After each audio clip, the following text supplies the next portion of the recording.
ใหม่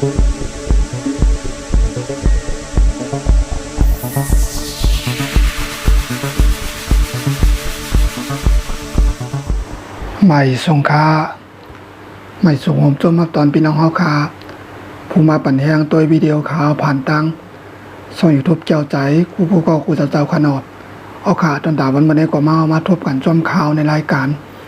ตั้งหูตั้งหันเนี่ยค่ะเนาะตอนตาวันมาได้ก็เดี๋ยวตั้งหูตั้งหันเกี่ยวกับธรรมาตราลายหนังตราไหนมาผักตอนถึงพี่น้องเฮาขาแทงเนี่ยค่ะเนาะเฮาขาก็เลยได้เห็นกว่าธรรมาตราลายหนังตรา3หัวข้อเย้าในค่ะเนาะมาวันมื้อในก็ได้มาในหัวข้อที่4ในค่ะเนาะ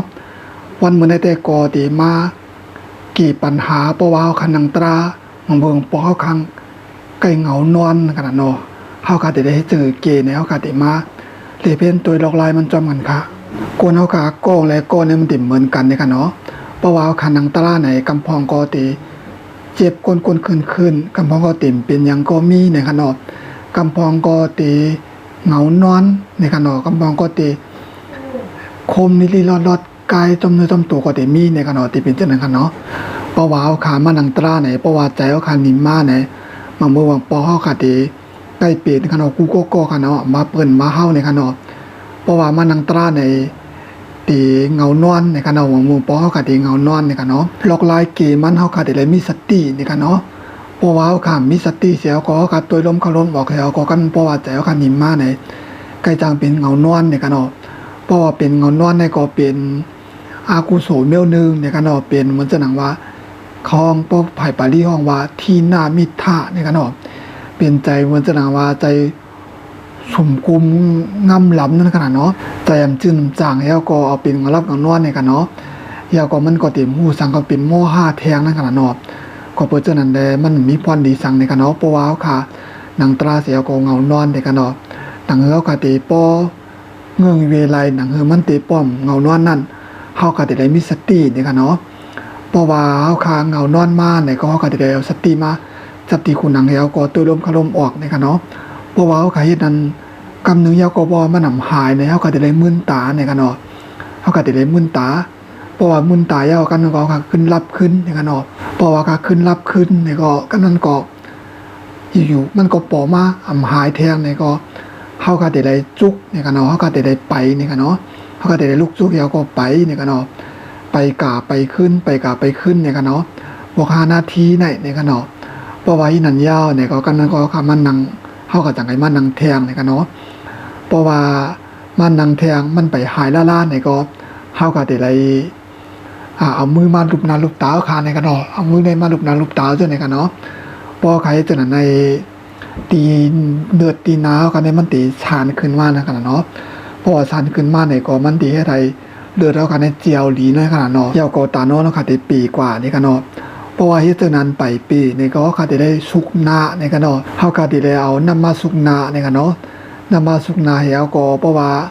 สุกนายาวก็เจตนาเจตายาวก็กันนั้นก็เฮาก็จังกันนังตราแทงในกันเนาะ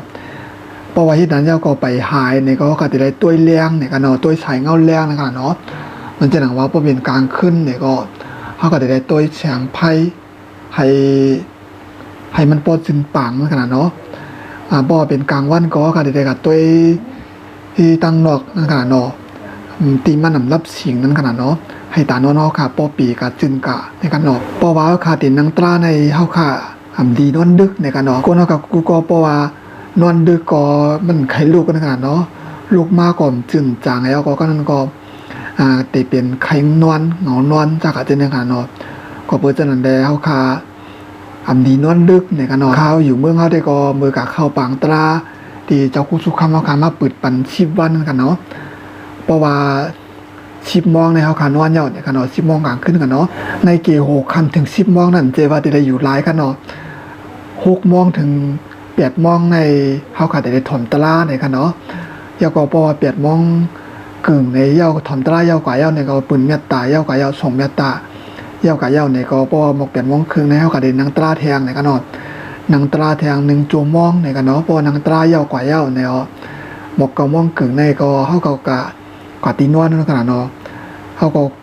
เฮ็ดลองมุดแถวกูเจอกูเมียวก็กันก็บ่10 โมงก็นอนกันยาวในขณะที่เป็นจังขนาดเนาะยาวก็ เพราะว่า4 โมงกึ่งกลางในเจ้านั่นกันเนาะ4 โมงครึ่งก็ที่ได้ลูกกันกูก็ในกันเนาะที่เป็นเจ้านั้นกันเนาะอันในก็เพราะว่าค่ะกับเข้าปังตราได้ก็ที่เป็นเจ้านั้นกันเนาะเจ้าพี่น้องค่ะก็ยามกับเขาก็ที่ฮู้กันอยู่ในกันเนาะเพราะว่าคันนังตราเสียวก็เงานอนในก็พี่น้องค่ะก็เอาในจานเฮ็ดตัวยในกันเนาะอันนั้นก้มกาวันมือนังตราก็กันเนาะมือไรเสียงว่ากันเนาะมันจังว่าเฮาขายเหตุการณ์ฮือฮาอันนั้นก็เฮาการบ่เลยนอนเดี๋ยวก็เฮาขายเหตุการณ์ในห้องแอร์จักจะได้กันเนาะในห้องแอร์ก็มันก็กัดก็ใครนอนกันเนาะเอาพี่น้องค่ะก็เอาในจานตัวยก็ไหลอยู่ในกันเนาะเอาค่ะอันนี้ก็สิเป็นลายนังตราหมายสี่ในการเอามาปักตัวนั้นพี่น้องเฮาค่ะในกันเนาะเพราะว่าค่ะพึกนังตราพึกเฮ็ดไว้การภาวนาในก็ขบมือค่ะตายมากก็ค่ะตัวเต็มเลยไม่ใจสังนั่นขนาดเนาะเฮาค่ะก็ไว้ใจไรทิ้งใจไรนั่นขนาดเนาะเฮาก็โกนั่นขนาดเนาะมือตั้งตายมาถึงตัวเฮานั่นขนาดเนาะอันนี้ก็สิเป็นลายนังตราหมายสี่ในการเอามาปักตนถึงพี่น้องเฮาค่ะผู้ทรงในเพียรธรรมาตราที่มาด้วยปัญญาที่ซอยทบขาวเกี่ยวใจในขนาดโอกาสตอนตาว่ามันได้ก่อติขึ้นรายการตั้งหันลายเหตุการณ์ตราค่ะไว้ที่ในก่อนในกันเนาะเฮาค่ะจังไกมาโหบรวมสำคัญแทงคลิปตั้งหน้าในกันเนาะสังชื่อว่าพี่น้องค่ะมีข้อคำใจลองธรรมาตราปุกไหลโหไหลเสียมวะในกันเนาะลองอยู่เศร้าจอมในคงโลกาลงในแต่ได้เฮ็ดจังหือไหนป้อพี่น้องค่ะปองใจใครถามเข้ามาก็คอมเมนต์ถามเข้ามาอะไรที่ใต้คลิปวิดีโอข่าวในกันเนาะข่าวก็ติมาที่บ่อนดอมจู้เจ้าก็ตอบปันโปข่าวมู่ก็ติโอกาสถามผู้มีตั้งอุดาหารเกี่ยวกับธรรมาตราสังฆาเจ้าเขานั่นกันเนาะเจ้าก็ออกมาตอบปันพี่น้องเฮาค่ะในกันเนาะโอกาสตอนดับวันมื้อนี้ก็ติขึ้นรายการเฮาค่ะไว้ในก่อนค่ะเฮาค่ะจังได๋มาอบรมสมานแทงค่ะใหม่สูงค่ะ